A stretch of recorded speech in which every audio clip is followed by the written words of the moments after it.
Yes, I'm ready with the next action tip, and it is a very, very important action tip if we want to change and if we want to raise responsible boys. Today's action tip is brat proof your kids. Okay, so do not encourage behavior that is brattish, do not encourage behavior that is driven by impulses, do not encourage behavior where the tolerance level of the child is low. And it is not just kids. I know so many men who behave in a very brattish manner. Also, I would like to highlight that this basic tip that I'm giving you today, that brat proof your kids, there are several aspects to it. It is mostly to do with regulation or self regulation that our boys need to learn. We have seen the repercussions and we have seen the consequences through, again, the extreme and violence that happens in the society, on one hand against women, against the domestic, against the children, against the LGBTQ community. But at the same time, I would also like to say that the brattish behavior is not just about domestic violence, or not just about rapes, and not just about being homophobic. Brattish behavior per se is about those small, tantrums that even grown-up men throw, thinking that they are entitled and they have every right to throw a tantrum at their wives, at their children, or wherever they are. So I highly recommend that you must not encourage brattish behavior. Parenting, and a gentle parenting, I would say, parenting that is focused on connecting with the child, parenting that is focused on building a strong bond with the child, will highly be efficient in brat proofing your kids, especially boys. What happens is, as parents, we try to give them everything that we can and all that we can.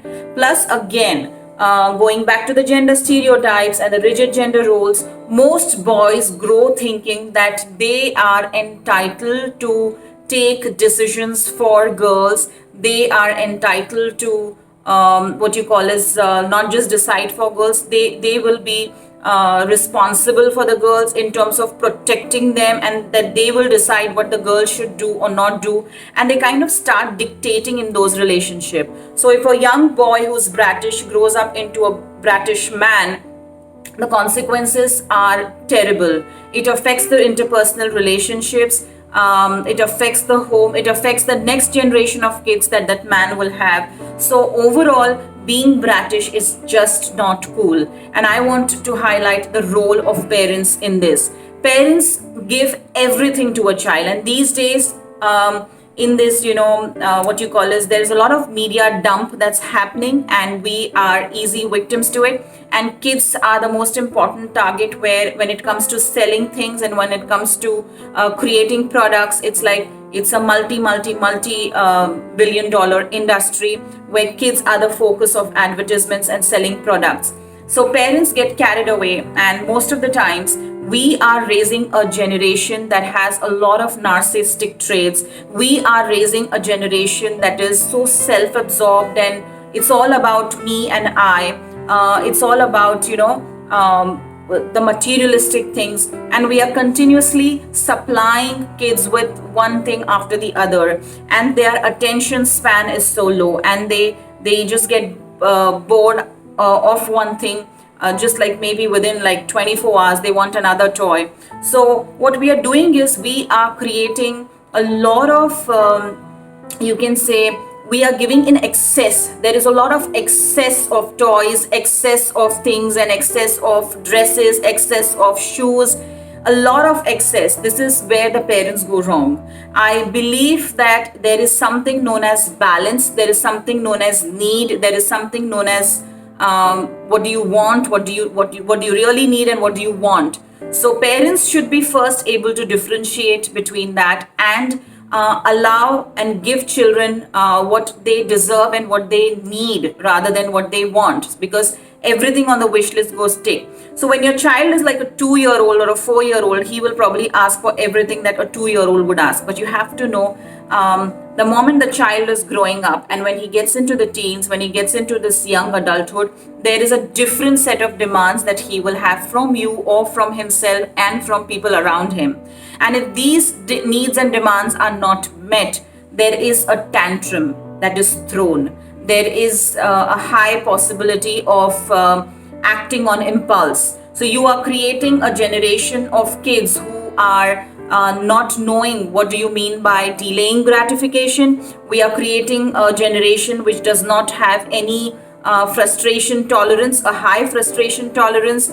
We are creating a generation which who do not have the disappointment tolerance. So we have to actually work on all these parameters. That is, one is allowing our children to delay gratification and understand that, because every time the child wants something and we quickly give it without even reasoning it out. And most of the times it happens that the child will throw a tantrum and you're so afraid of the tantrum that you just give it to the child.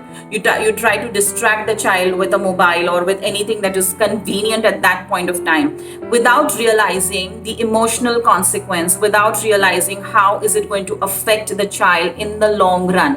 Especially boys, with the rigid gender roles, with the rigid gender stereotypes, if we are going to be raising boys who are going to be, who don't have this, you can say, habit of delaying gratification, because gratification per se is nothing but, if you have to delay gratification, you have to resist that impulse of getting the quick reward that you want, isn't it? So today it's about candies, today it's about video games, today it can be about a particular brand of shoe or particular brand of toy or something, But tomorrow, the same boy, when he grows up into a teenager or a young adult, his demands are going to be different. And it's not just going to be the parents from whom he's going to demand impulsively. He will demand this from his friends, from maybe if he likes a girl, again, that's where the point comes, where he will be very impulsive in demanding things, and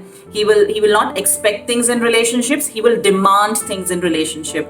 So it's very, very important that you teach your children that they you have to guide them to delay that gratification, and it is very, very, very important. What happens is, when we do not I'll give you a simple example. When you have a cake, often kids like to have the icing, or some kids just like to have the crust. You ask your child, what do you like the most, the crust or the icing? And then whatever answer pops up, whatever they like, ask them to eat that later and let them finish something that they don't like first. Okay, so these are some simple things in which you can delay gratification and help your children also to understand that. It's because we are not delaying gratification. 3rd standard kids and 4th standard kids are having iPhones, which they don't need. They are having all the gadgets, all the best stuff around them. They're wearing all the branded stuff, which they don't need, because gratification, if you don't delay it, it leads to a lot of impulsivity, and it is a problem. Then self-regulation and self-control becomes the biggest problem. So imagine boys who don't learn to delay gratification and turn into brats. What do they do when they grow up? Do you think they're going to make lives easier of the people around them? I'm sorry, no. And it's not just about girls. These boys can tend up, impulsively. They may just spend a lot. Impulsively, they might just take certain decision. Such children and such, kids, when they grow up, there's a high possibility of engaging into unsafe relationship. So the consequences are enormous. I can actually talk about it like for 10 to 20 hours about this, only about delaying gratification, but I have to stop here. The next point is the disappointment tolerance. We are a society where now, especially, as I said, we are creating a kind of a generation which is all about, narcissistic me, I, and this is important and that is important, and I am so important. Like, you want to be the center of attention. And then kids these days do not want to take any sort of disappointment. They don't know how to take any disappointment. Simple routine day-to-day disappointments are also like a big stress to them.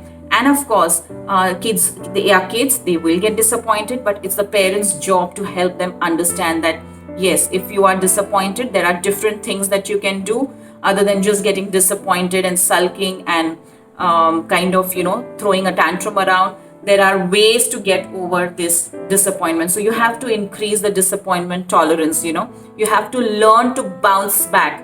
So that is where the parents' role is really, really important. Again, low frustration tolerance. Kids just give up. I mean, you give them a task, and if they're not able to do it, and if there are no rewards associated with it, most of the times kids just don't want to do it because the frustration tolerance level is low. So all these things, what I'm saying is delaying gratification, and at the same time increasing their frustration tolerance and increasing their disappointment tolerance are ways to help you groom your boys into a self-regulatory mode, into making them more resilient, into making them more empathetic towards themselves as well as towards others. It will help them to be more self-compassionate. It will help them to be more kind towards people around them. Okay, so I want parents to understand that the ways to achieve all this is with communication. Communication is the biggest tool, and communication that connects you, communication that gets you together with your child, communication that helps you bond with your child. Okay, every time your child is asking something, and you keep giving till like he's 7 years old, 8 years old, and at the age of 10 you suddenly you as a parent demand that he should behave himself, he should know that he's not supposed to ask this. How will the child not ask you? Because he's never learned to hear a no. All of a sudden, after a decade, you are saying no to this, no to that, no to whatever the child is saying. Then the child will rebel. Then the child will, because the child is confused. All these days they've been saying yes. They've just been pampering me, excessively pampering me, and all of a sudden they just want me to behave myself. So it's very unfair with the boys and with children. So I want you to really, really kind of peep inside and ask yourself, are you doing this? Within the age of 5 years, children, while they turn, or when they turn 5, and that is a critical time where I believe that you can teach them a lot about delaying gratification. You can teach them a lot about disappointment tolerance. You can teach them a lot about frustration tolerance within the first 5 years of learning. If you have not done it up till now, I think it's never too late. You must begin talking to your young boys and using communication as a tool, using communication to connect with your children. Your communication has to be gentle. You have to be present in the moment. You cannot be swiping on the phone and trying to communicate with your child. You have to look eye to eye. You have to have a certain distance between you and your child while you communicate. You have to be kind in your communication. You have to acknowledge their feelings. You cannot just be dismissive all the time. You have to be an active listener. You have to give them that physical touch that they need when they speak, that assurance when they talk. Or whenever a child throws a tantrum at that point of time, instead of punishing him, instead of yelling at him, instead of shaming him, the best thing is that you allow him to cool down. And yes, they do. Give him a hug, get him closer, and try to first find out what are the triggers that are causing this tantrum. Once you identify the triggers, sit down with the child, talk to the child, ask the child, how did you feel when you did this? And most of the times at the age of 7 and 8, parents suddenly realize and they say, he just does not understand. My child does not understand. I'm sorry, you've wasted like 8 years giving everything that he demands, and all of a sudden you are expecting this small child to process how adults think and what are adult expectations from him and behave accordingly. That's not going to happen easily. For that, you will have to be consistent. For that, you will have to work on yourself as a parent. You will have to grow yourself as a parent. And when I'm saying delaying gratification, increasing the frustration tolerance in your boys, as well as disappointment tolerance, I think as parents, what we need to do is we need to also work on the same level as a parent. I have to delay my gratification as a parent. I will be tempted to just For my convenience, I will be tempted to, while talking to him, pick up a call or probably swipe on my phone or complete my Netflix series that I'm watching and delay talking to him or stuff like that. So I have to sacrifice that for that moment because my child needs me right there in that moment at that time.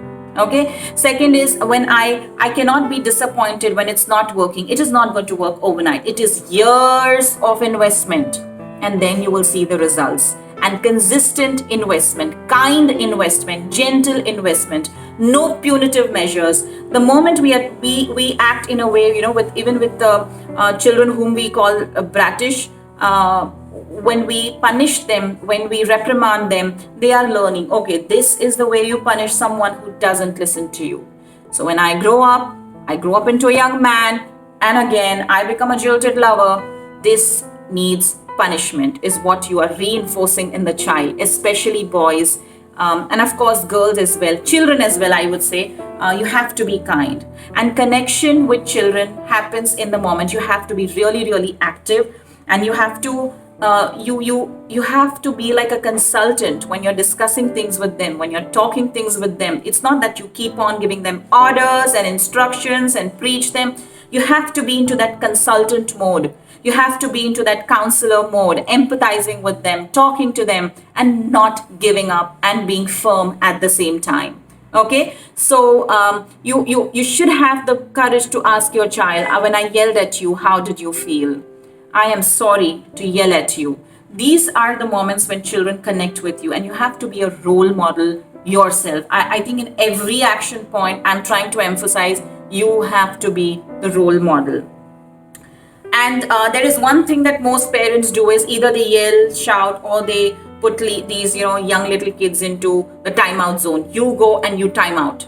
And then the kid is crying, yelling, all for attention, and he's feeling sad, and there's so much happening in his system, and we're just saying, no, you go take a timeout, and that's your punishment.